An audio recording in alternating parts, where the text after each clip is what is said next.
August 18, 1997. Monday morning dawned gray and humid over the quiet streets of Hollow Creek, Illinois. Before we continue the story, comment what city you're watching us from. Don't forget to subscribe to this channel and turn on notifications if you enjoy stories like this. At precisely 7:43 a.m., Marla Kent clocked in for her route at the Hollow Creek Distribution Center, uniform pressed, shoes polished, her smile ready for another day of delivering birthday cards, utility bills, love letters, and secrets. She knew every name, every house, every quiet trouble hiding behind lace curtains and neatly painted fences.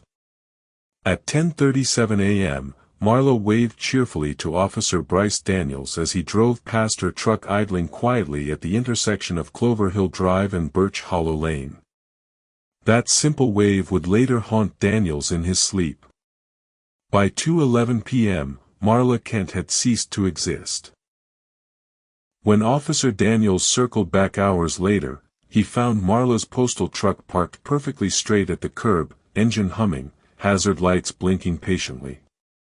The entire day's mail remained undelivered, letters stacked neatly, packages untouched, Marla's handbag still nestled on the passenger seat. Her sunglasses, cracked slightly on the corner of one lens, lay discarded on the floor. No blood, no fingerprints, nothing broken but the subtle illusion of safety that had always cloaked Hollow Creek. Marla, the woman who had never missed a single delivery, who always remembered birthdays and stopped for iced tea at Millie's Diner, simply ceased to be. The neighborhood watched silently, windows darkening, whispers growing loud behind closed doors. No one had seen a thing. No one had heard a scream. And no one, absolutely no one, came forward. 7 years later, in the dry, blistering summer of 2004, Jackson Canal drained slowly, inch by inch, like a wound opening after years of careful concealment. Locals stood in hushed groups along the banks, eyes wide, mouths covered as emergency workers waded through ankle-deep mud and stagnant memories. Then, without warning, the crowd went silent as a rusted metal locker emerged from the sludge, like a coffin surfacing from a long-forgotten grave. Workers pried open the locker, revealing what Hollow Creek had tried desperately to forget, Marla's USPS satchel, her laminated ID badge still faintly smiling up at them, and a battered, cracked audio recorder wrapped carefully in plastic, as though someone had desperately hoped its message would survive. A worker pressed play, the crowd leaning in, straining to hear a voice they thought they'd never hear again. Marla's trembling, hushed words echoed clearly into the stunned silence. "If someone finds this, please tell Elliot I didn't mean to die, I just meant to warn them." What they found down there rewrote not just Marla's story, but the town's darkest secrets. Do you believe people can vanish without a trace in broad daylight? Comment, "She knew something" if you think Marla was silenced for what she saw. And don't forget to subscribe. Marla Kent wasn't just a postal worker. She was Hollow Creek's heartbeat, a single mother who walked her route with the quiet dignity of someone who had already faced battles tougher than most could imagine. A Navy veteran who'd served her country overseas, Marla returned home seeking peace, stability, and a safe life for her 10-year-old son, Elliot. She believed in order, duty, and above all, in kindness. Every morning, rain or shine, neighbors would see Marla navigating the familiar roads, Maplewood Avenue, Clover Hill, and the apartment buildings on Lakeview, always greeting residents by name. Her presence was a gentle reassurance that, in a world filled with uncertainty, at least one thing remained constant: Marla Kent would deliver the mail with a warm smile and a nod of recognition. And for Elliot, she was everything. His protector. His storyteller. His comforter during thunderstorms. Marla was the mom who never missed a soccer game or school recital, who meticulously sewed patches onto his Cub Scout uniform and proudly displayed his artwork on their fridge. She was the anchor in Elliot's world, a world that, in the blink of an eye, would be violently torn apart. The day Marla vanished, Hollow Creek felt the seismic shift immediately. Elliot waited by the window until dusk fell, clinging to the fading hope that his mother's truck would turn into their driveway. But as night fell and police cars gathered outside, Elliot's heart splintered. In an instant, the boy who had always felt secure, loved, and protected was thrust into a cold, harsh reality that offered no answers, no closure, just silence. As days turned into weeks, then months, the small Illinois town couldn't stop whispering. Rumors churned like a slow poison. Some speculated about secret drug rings operating just beneath their noses. Others suspected clandestine affairs, hidden jealousies, or bitter vendettas. A few even dared to whisper darker conspiracies involving local government officials desperate to bury their crimes. Yet, no theory filled the void Marla's disappearance left behind. No explanation made Elliot's loss any easier. 7 agonizing years passed, each heavier than the last, each leaving Elliot and Hollow Creek suspended in an exhausting limbo, desperate for answers that never came. Elliot grew from a heartbroken child into a determined young man, unwilling to let his mother's memory fade, unwilling to accept silence as an answer. And then, when answers finally arrived, they came soaked in blood, exposing secrets so entrenched, so deeply protected, they threatened to drown the entire town in shame. Because Marla Kent didn't just vanish. She was erased. And someone made sure of it. Subscribe if you believe the truth always finds its way out, no matter how long it takes. It was just another Monday morning in Hollow Creek, Illinois, a town that prided itself on its quiet routines, friendly faces, and the comforting predictability of small-town life. The sun was barely up, casting soft golden light on the sleepy streets, as Marla Kent clocked in at 7:43 a.m. at the Hollow Creek Distribution Center. For her, it was just another start to a day that had always felt the same. The same friendly faces behind the counter.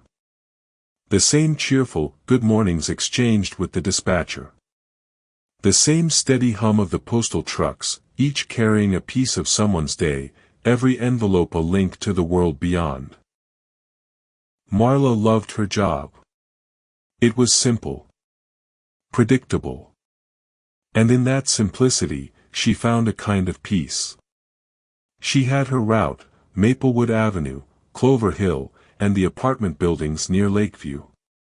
She knew the faces of the people she served, Mrs. Harris who always baked too many cookies and gave her the leftovers, young Sarah from the daycare who would run to the door just to get a high five, and Mr. Thompson from the hardware store, who always had a joke to share.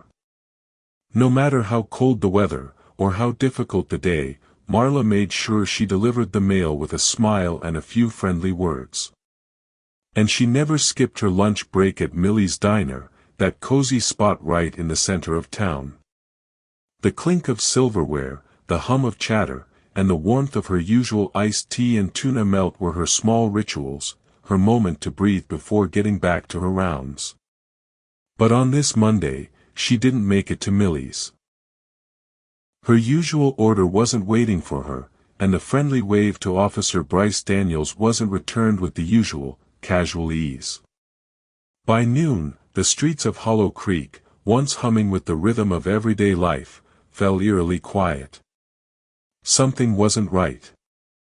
Neighbors, when questioned, were quick to admit that they had seen nothing out of the ordinary. But the whispers started. A sense of unease began to settle over the town, like a fog that refused to lift. Marla had no enemies, no one who would want to harm her. She was just a simple, dependable woman, beloved by the town, and fiercely protective of her son, Elliot. But some of the people who knew her well began to recall something strange. A conversation, a moment when Marla's usual cheerful demeanor seemed cracked, frayed.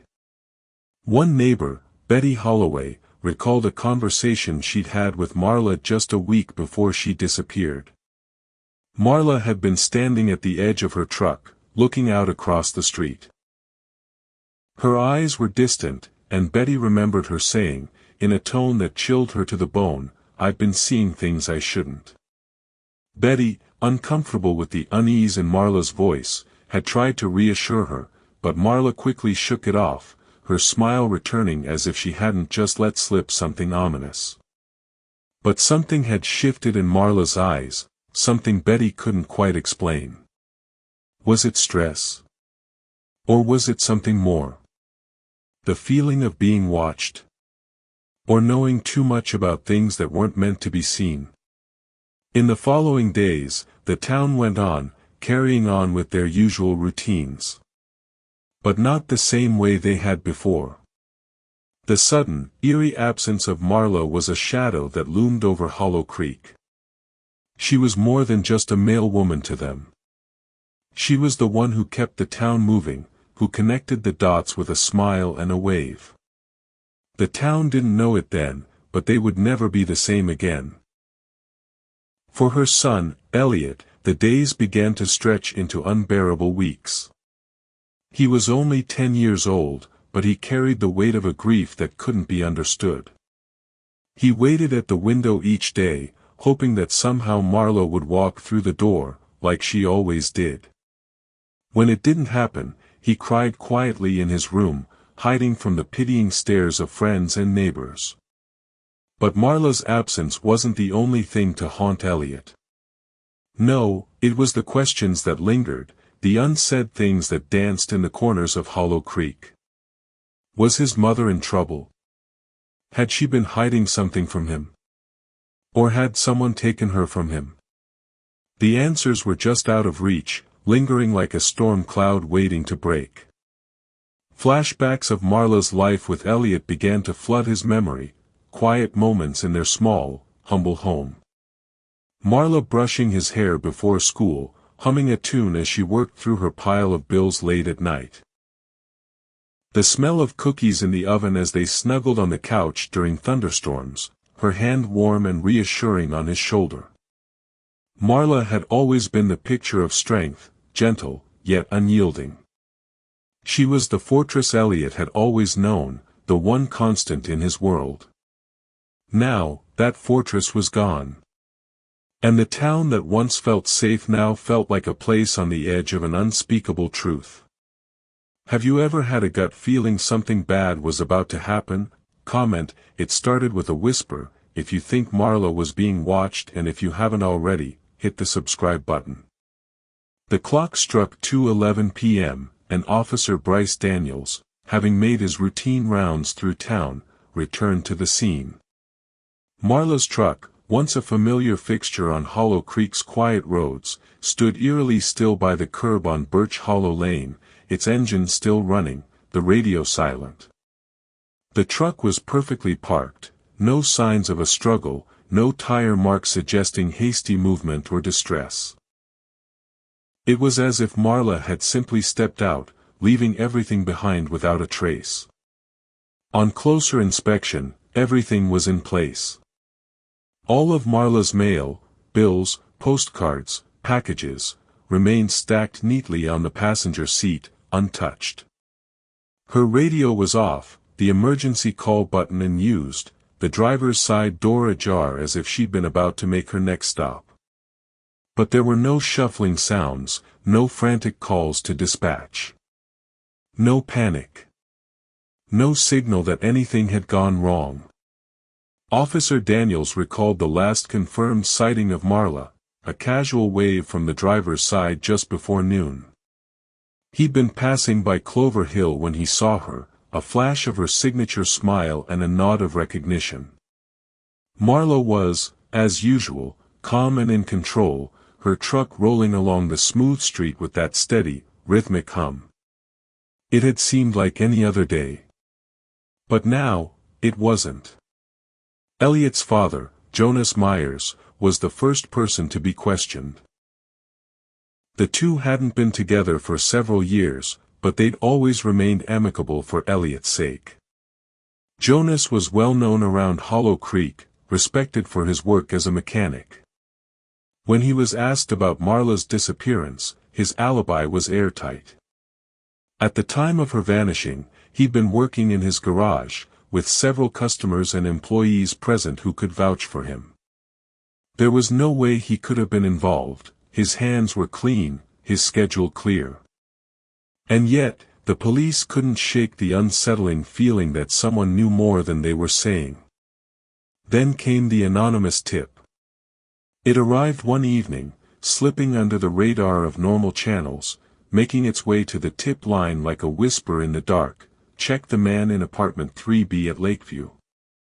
There was no name. No details.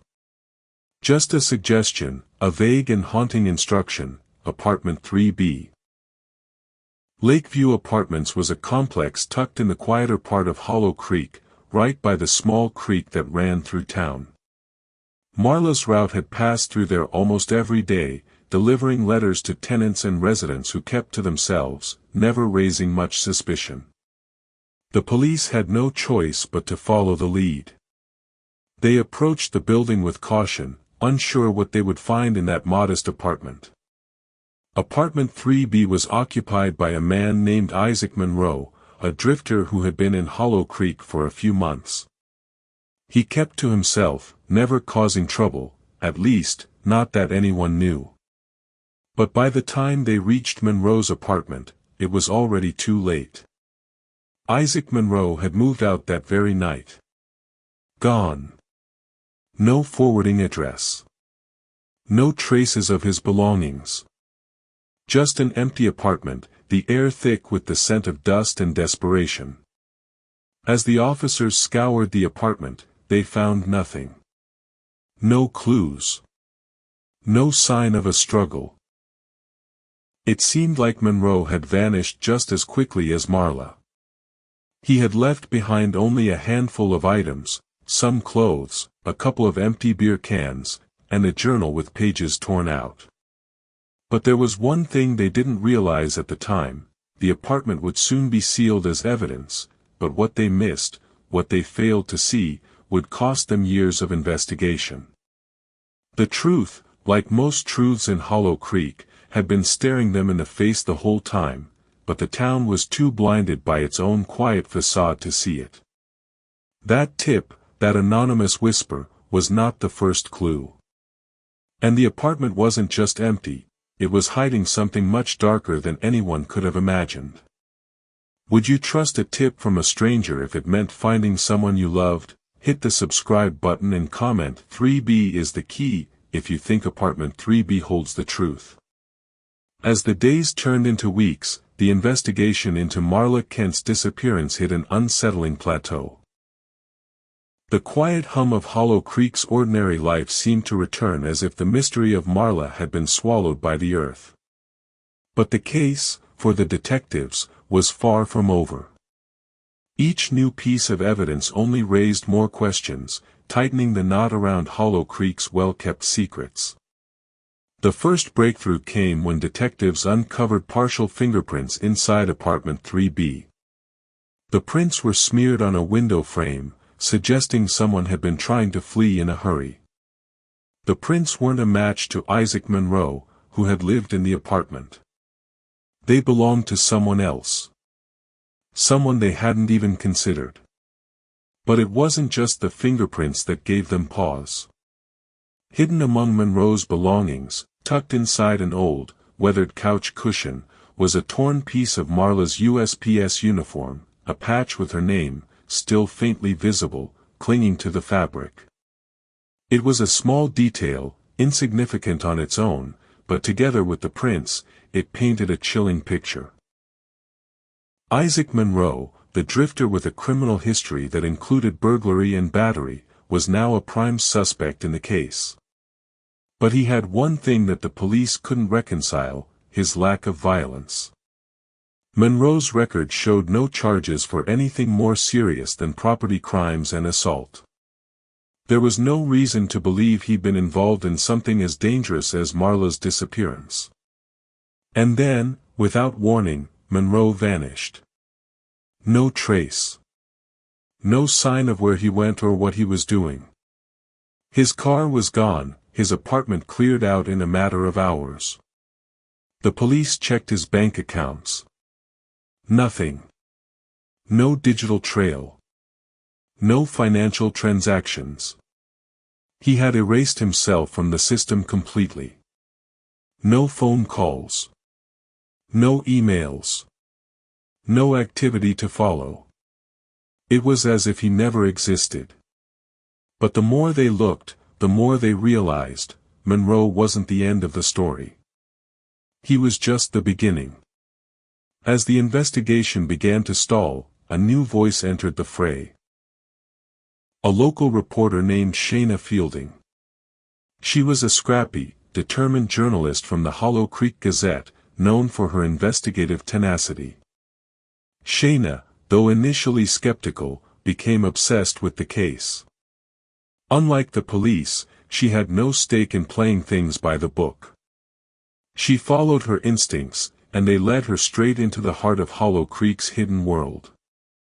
Shayna spent weeks digging through public records, speaking to residents who had known Marla, and knocking on doors that had long been closed. What she uncovered left her shaken. Marla had been keeping something from everyone, something the town had missed entirely. Before she vanished, Marla had been handing over unopened mail to a private investigator. The PI was someone Marla had trusted, someone she thought could help with the growing anxiety that something was amiss. What was she investigating? And why wasn't the mail she handed over going through the regular channels? Shayna's heart skipped a beat as she flipped through the files she'd found. Some of that mail had never gone through USPS databases. It wasn't meant to be delivered. Letters with names and addresses on them that didn't exist in any system, packages that never reached their recipients, and postmarks that were oddly misaligned, as if someone had tampered with them. The mail had contained information that no one had been able to trace, information that had pointed towards something far darker than anyone could have imagined. Shayna's curiosity turned into obsession as she pieced together the truth. Marla had been investigating something, or someone, that the rest of Hollow Creek had been too blind to see. She had seen too much. She had known too much. And somewhere along the way, she had learned something that had cost her everything. What had been hidden in those letters? Who had Marla been trying to protect? As the pieces slowly came together, Shayna couldn't help but feel the weight of the implications. Marla's death wasn't a random act. It was the consequence of someone wanting to keep a dangerous secret buried. And it was clear that Marla had uncovered something that someone powerful, desperately wanted to keep hidden. Shayna's next steps were crucial. She would have to take risks, cross lines she'd never considered. But with every new fact she uncovered, the danger became more real. And as she stepped closer to the truth, she realized something chilling: she might be the next one to be silenced. Have you ever wondered who sees your mail before you do? Subscribe if you believe whistleblowers are often silenced first. The investigation into Marla Kent's disappearance had been dragging on for months, but each new lead felt like a dead end. The town of Hollow Creek, once bustling with whispers and curiosity, now seemed to hold its breath in a strange, uneasy silence. Everyone was waiting for something to break, something to pull them out of this pit of uncertainty. That moment came when Shayna Fielding, relentless in her pursuit of the truth, found herself standing in an unlikely place, the old Hollow Creek Elementary School. It was a building that had been abandoned years ago, left to collect dust as the town shifted its focus to newer developments. But there, tucked away in the corner of a forgotten bookshelf, Shayna discovered something that would change everything. In a dusty copy of Little Women, one that Elliot had once brought home from the library, Shayna found a letter, never mailed, hidden carefully between the yellowed pages. The handwriting was unmistakable. It was Marla's. The letter was addressed to no one in particular, but the words inside were damning. "They're watching the canal. Something's buried there. I think it's a body." Shayna's hands trembled as she read the letter over and over, the weight of Marla's words sinking in like a stone. Marla had known something. She had uncovered something buried beneath the surface of Hollow Creek, something dark, something dangerous. The canal was always there, running quietly along the edge of the town, an innocuous feature of the landscape.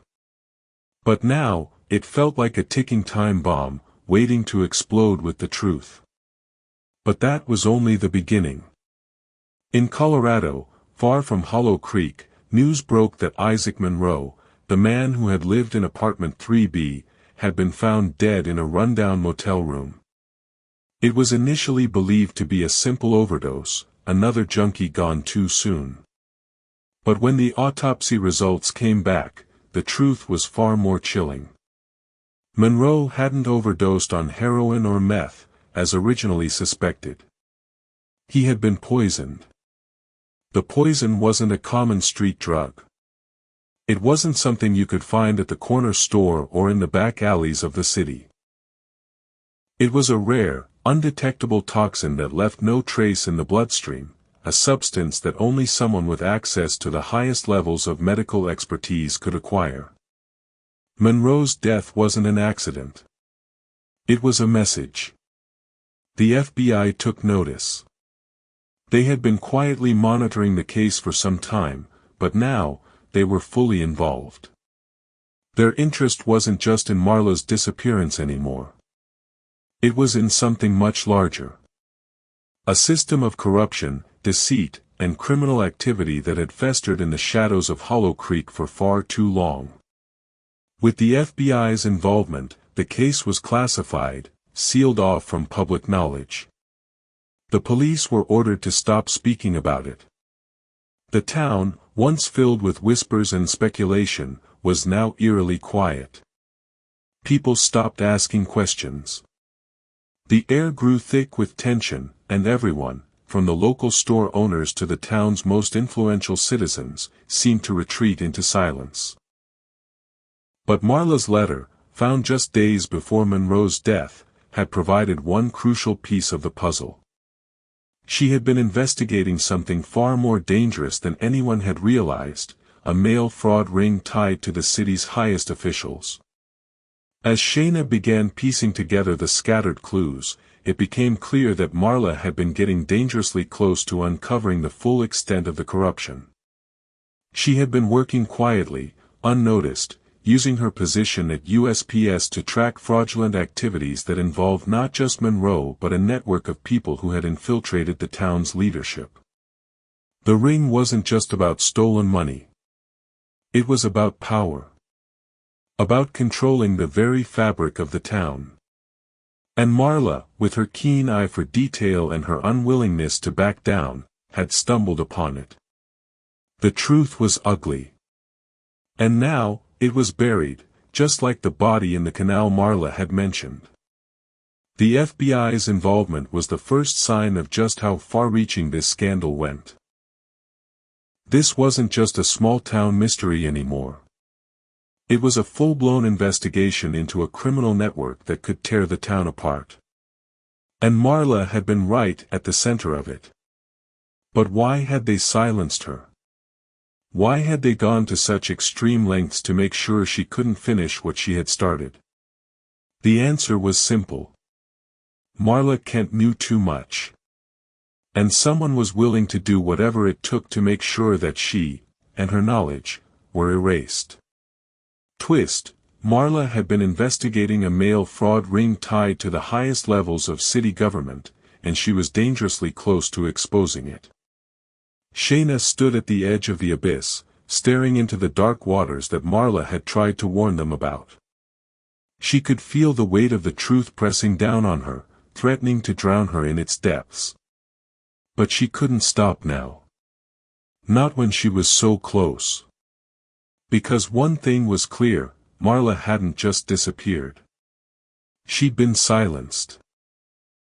What would you do if your mom left you a letter from the grave? Like this video and comment, she didn't drown. She was drowned. If you think Marla was silenced. And don't forget to subscribe. The pressure had been mounting for weeks, but in April of 2015, just days before the anniversary of Marla's disappearance, Elliot Myers, now 17 years old, did something no one expected. He refused to let his mother's name be erased by silence. Elliot was a young man now, still carrying the weight of grief, but hardened by it. He had spent his childhood waiting for his mother to return, only to be left with unanswered questions. His teenage years had been filled with longing and loss. He wasn't a child anymore. The fire that burned inside him now was one of anger, of unresolved questions that had haunted him for too long. With a new sense of purpose, Elliot reopens the case to the world, publicly sharing Marla's letter online, the one that had warned of the body buried in Jackson Canal. The letter, which had once been an intimate plea for someone to know the truth, became the first piece of ammunition in a fight for justice.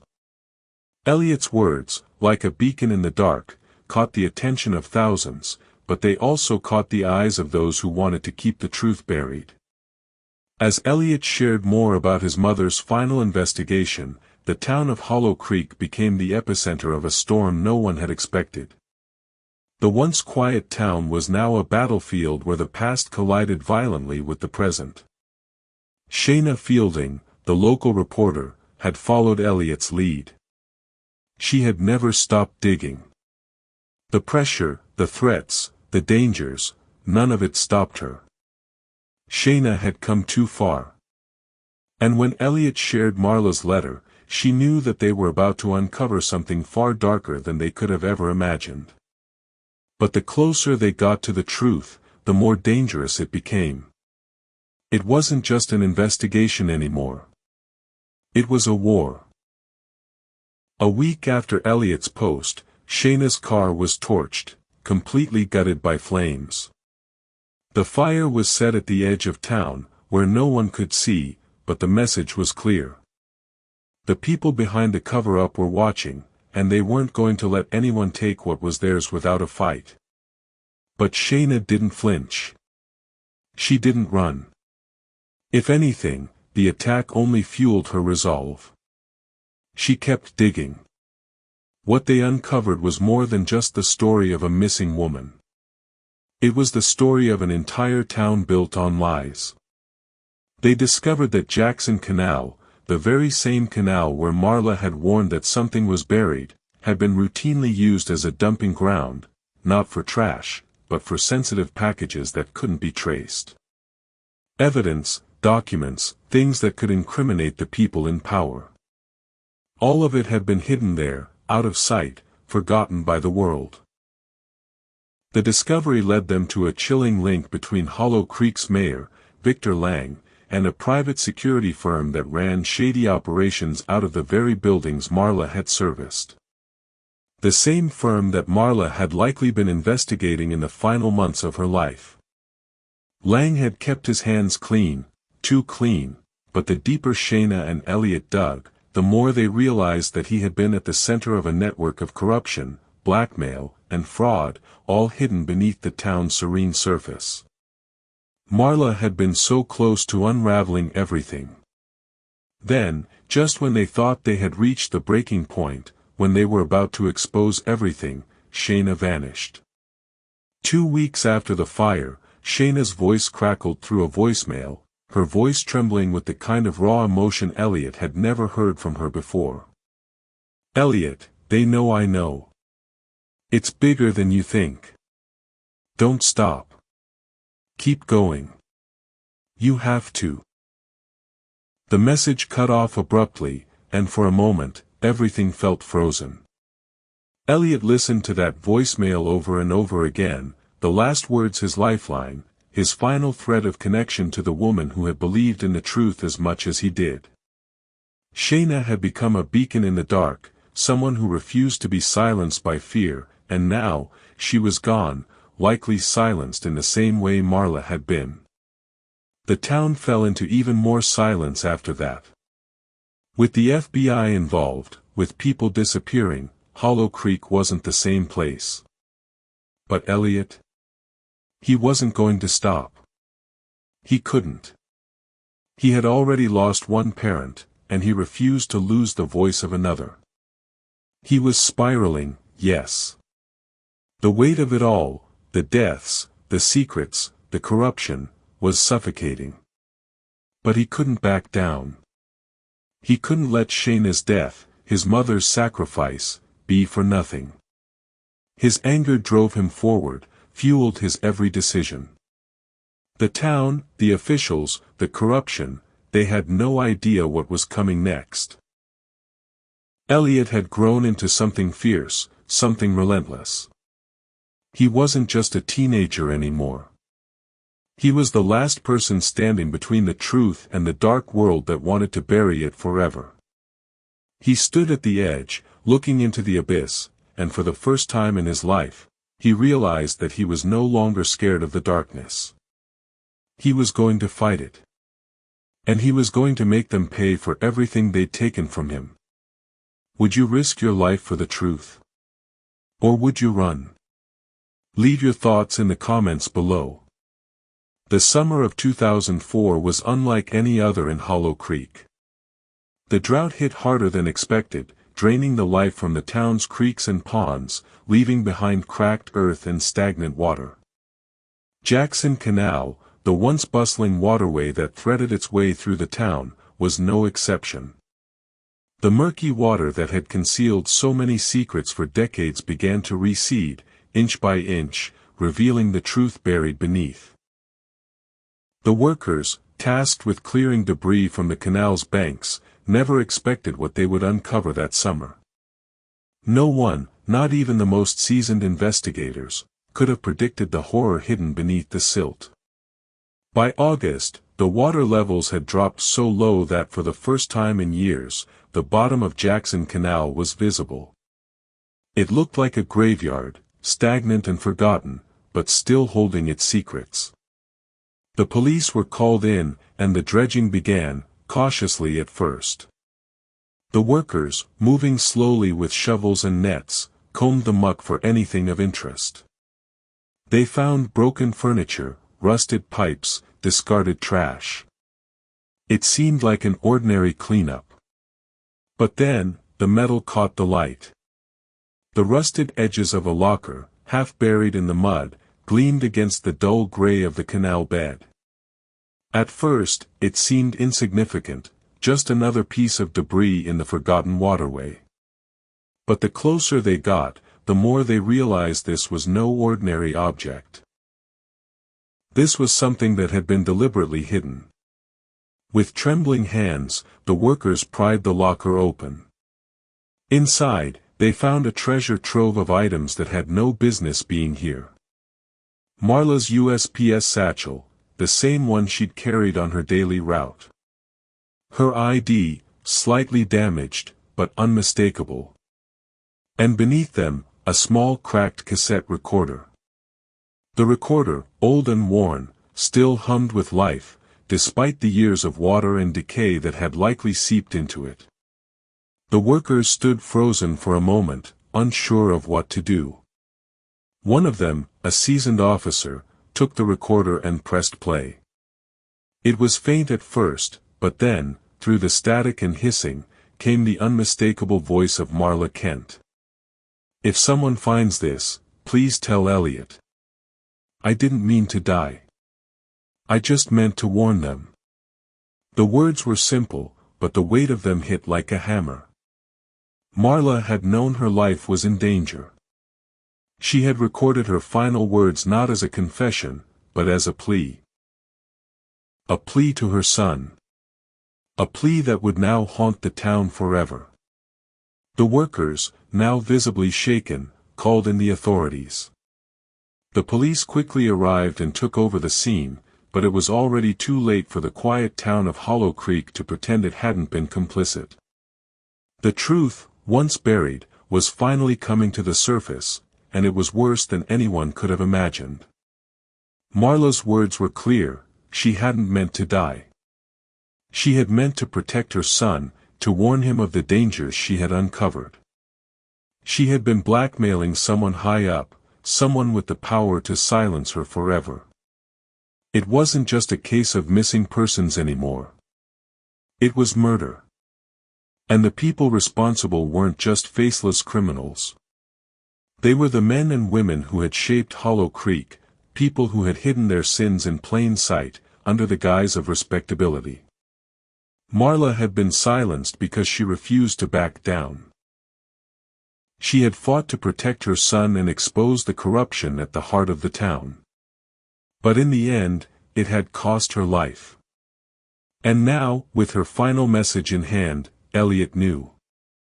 She hadn't just died for the truth, she had died protecting him from it. She had known the danger and had done everything she could to ensure he wouldn't have to face the same fate. Realization: Marla had been blackmailing someone high up to protect Elliot, but in the process, she had crossed a line that would eventually cost her everything.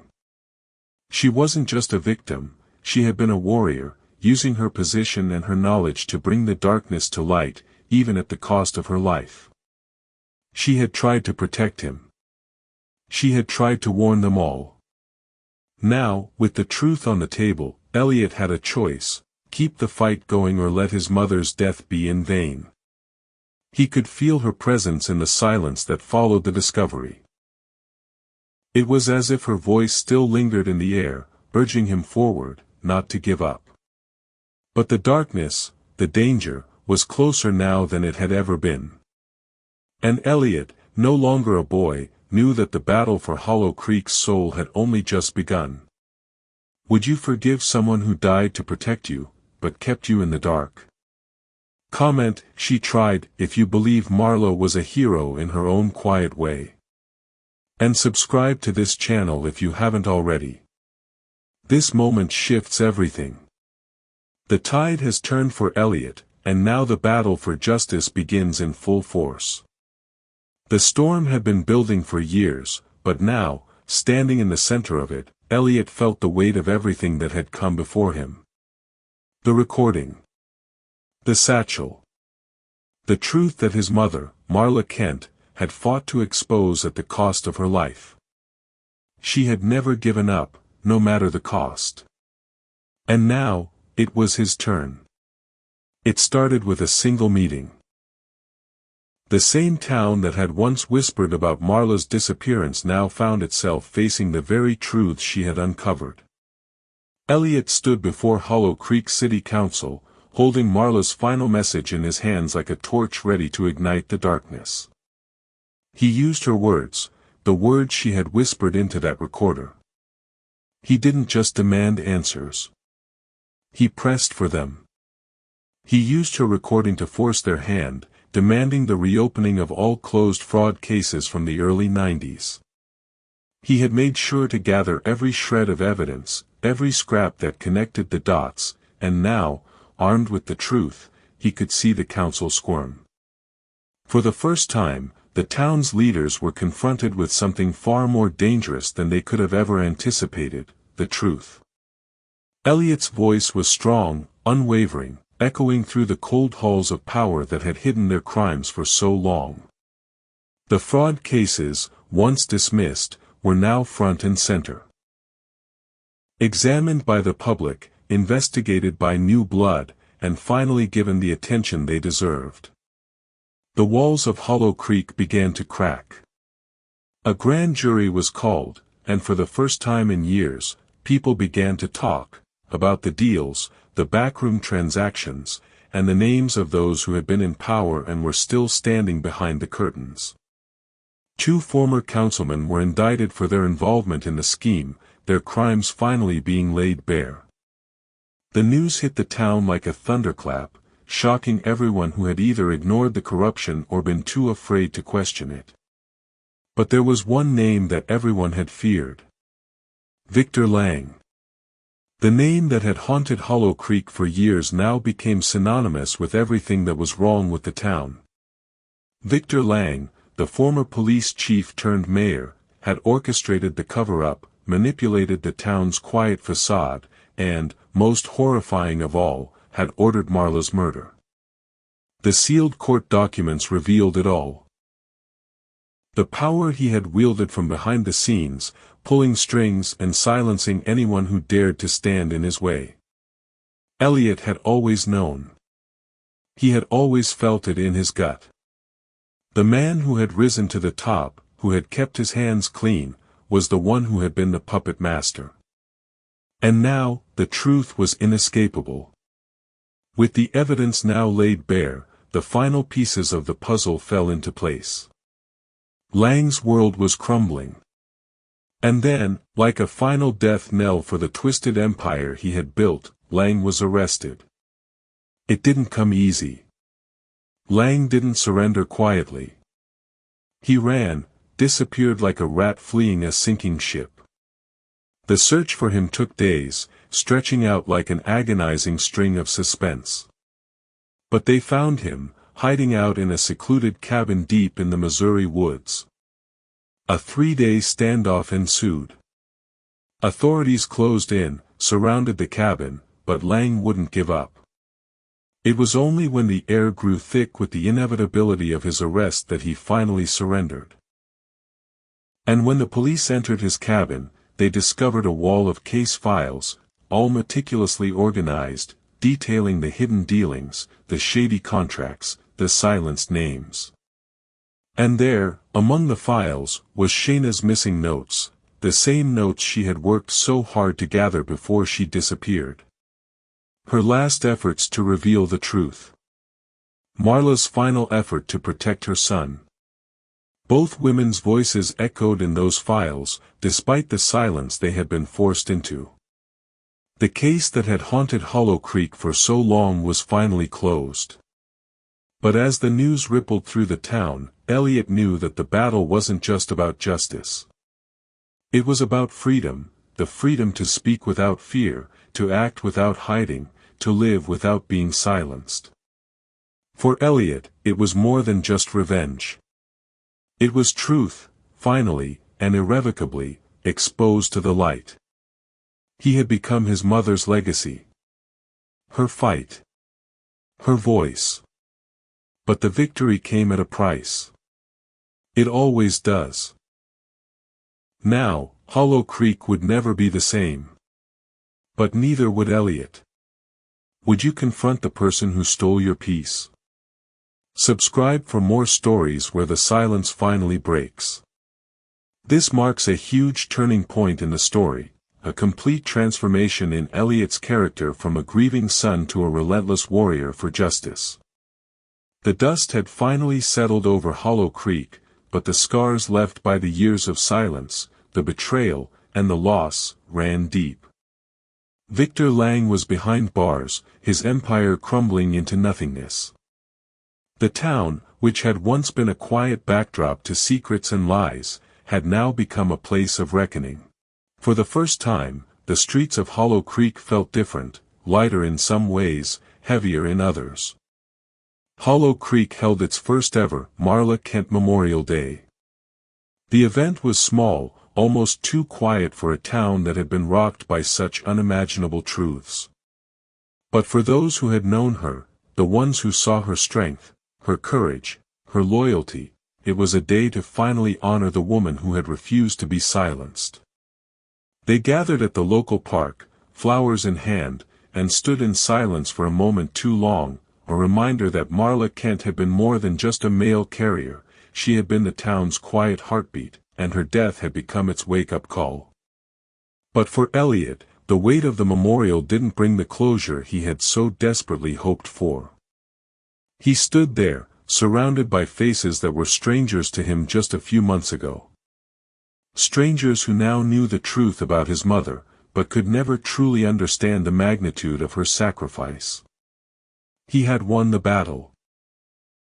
The mayor was gone, the corruption was exposed, and Marla's voice had been heard. But for Elliot, that victory never quite felt like a win. It never erased the feeling that he had been robbed of his mother's presence, of the comfort that only she could offer. In the aftermath of the chaos, Elliot became a criminal justice advocate. His story, his fight, became a beacon for others who had been silenced or overlooked. He traveled from town to town, sharing his mother's story, urging the public to pay attention to the stories buried beneath the surface. He pushed for change, for better oversight of local law enforcement, and for families like his to never be forgotten again. But even as his voice echoed through lecture halls, through panels, and in front of lawmakers, Elliot could never quite silence the hollow ache inside him. There were victories, yes. But they weren't the ones that mattered most. They weren't the ones that would ever bring his mother back. Shayna Fielding's notes. The ones she had worked so tirelessly to compile before her death, were published posthumously. Her work was finally recognized for the impact it had. She had never stopped seeking the truth, and because of her, more than just Hollow Creek's darkness had been exposed. She was honored by the National Press Club, awarded for her courage, her tenacity, and her unrelenting pursuit of justice, even when she knew the risks. It was bittersweet for Elliot to see her recognized in death, but he had always known how far she had gone for this cause, how much she had believed in the truth, just like his mother. Marla's name was added to the National Postal Workers Memorial, a recognition she had never been able to receive while she was alive. It was a small comfort, but it was something. A nod to the woman who had been quietly carrying the weight of justice in her hands, even as the world ignored her. A small marker, etched in stone, reminding the world that she had not been just a victim, but a warrior. And yet, despite these honors, despite the justice that had been served, Elliot still didn't feel peace. The weight of it all had become too heavy to carry. He had exposed the truth. He had fought for his mother's voice to be heard. But the deep ache in his chest, the gnawing feeling that he would never have her back, remained. Justice doesn't bring them back. It just stops the bleeding, he often said, his voice growing quieter with each passing day. His mother was gone. Shayna was gone. But the lives they had left behind, his own, forever changed by their loss, were still left to navigate the world in the wake of their sacrifices. No amount of justice could mend that. As the years passed, Hollow Creek tried to heal. But it was different now. The whispers that once filled the air with fear now carried a sense of freedom, but not of peace. The town had learned the hardest lesson. Some things can't be forgotten. Some scars are too deep to heal, and the shadows of the past will never truly fade. Elliot still carried his scars, not on his body but in the deep recesses of his mind and heart. The image of his mother, so strong, so determined, was now a distant memory that seemed to slip further away the more he tried to reach for it. The loss was constant. But his fierce resolve to honor her, and the woman who had helped him uncover the truth, kept him going. But the scars would remain. Hollow Creek slept easier, yes. The corruption had been torn down. The killers exposed. But the truth, the one that Elliot knew deep in his bones, was that some scars don't fade, no matter how much time passes. They become part of you. They become the quiet pain that never really goes away, always there, always reminding you that what you lost is irreplaceable. Have you ever felt closure without healing? Comment: some scars don't fade. If you've ever carried a quiet pain too long. And hit the subscribe button below. The story continues. Justice has been served, but for Elliot, the journey of healing, and understanding his own pain, is only just beginning. It had been years since the last breath of Hollow Creek's darkest secrets had been exposed. Elliot Myers, now older, a man who had walked through the fire of truth and emerged changed, had put the past behind him, or so he thought. The echoes of his mother's sacrifice, of Shayna's untimely death, of the power struggles that had nearly torn his world apart, had faded, buried under the weight of time. But in the spring of 2023, something shifted in the universe. A stranger, a hiker in North Carolina, had unknowingly unearthed the last piece of a puzzle Elliot had long thought was solved. As he ventured off the beaten path, traversing an area known for its towering pines and thick undergrowth, the hiker stumbled upon something odd, a camera, half buried beneath the roots of an old oak tree. At first, it seemed like just another forgotten relic of the past. Perhaps someone had lost it. But as the hiker dusted it off, they realized this was no ordinary camera. It was old, its design worn with age, and the lens scratched from exposure to the elements. The hiker, intrigued, opened it up, revealing one undeveloped roll of film inside. The kind of film that had once been used in cameras now long obsolete, photographs capturing moments frozen in time. The roll was developed and printed, but nothing about the photos would prepare anyone for what was to come. The first pictures were innocuous. Mailboxes, some familiar streets. The kind of things any postal worker might snap between deliveries. But then the images began to shift. The angle of the shots, the way the frames were composed, there was something odd about them. Something unsettling. There were pictures of people's homes, their windows framed by the faded light of distant afternoons. But the subjects weren't just standing in their front yards. These were interior shots, taken from angles that suggested someone had been inside. In one of the images, Marla Kent, a younger version of herself, her face more youthful but still undeniably her, stood in the background. But it wasn't just her face that stood out. It was the look in her eyes, the distress that no one had seen before. It was a look that told a story of someone caught between fear and resistance, someone who had seen something she shouldn't have. And yet, there was no clue as to who had taken these pictures. The photographer was never identified, their presence only felt through the captured images. There was no date, no clue to when these photos had been taken, just the lingering sense that someone had been following Marla, quietly documenting her every move, and capturing her disquiet. But it was the final photo that stopped the hiker in their tracks. It was Marla shaking hands with none other than Victor Lang.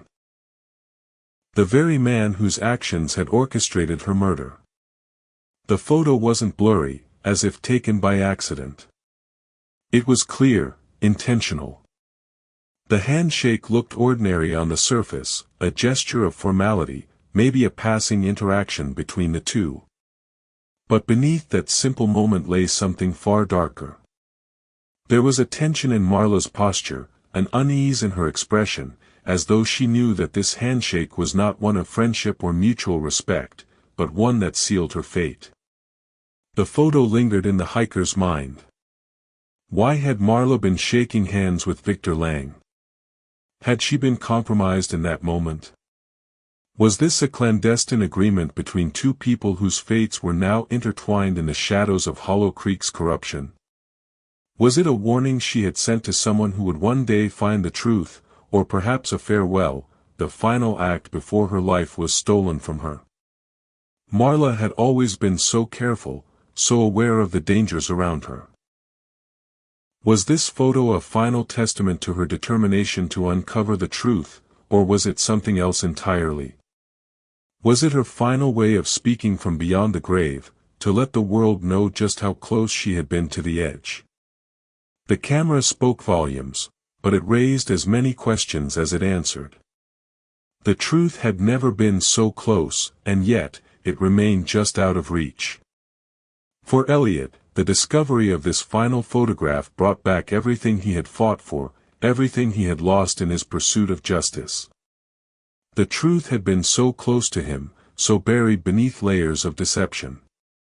But now, like a photograph slowly fading in the sun, the full picture was beginning to emerge.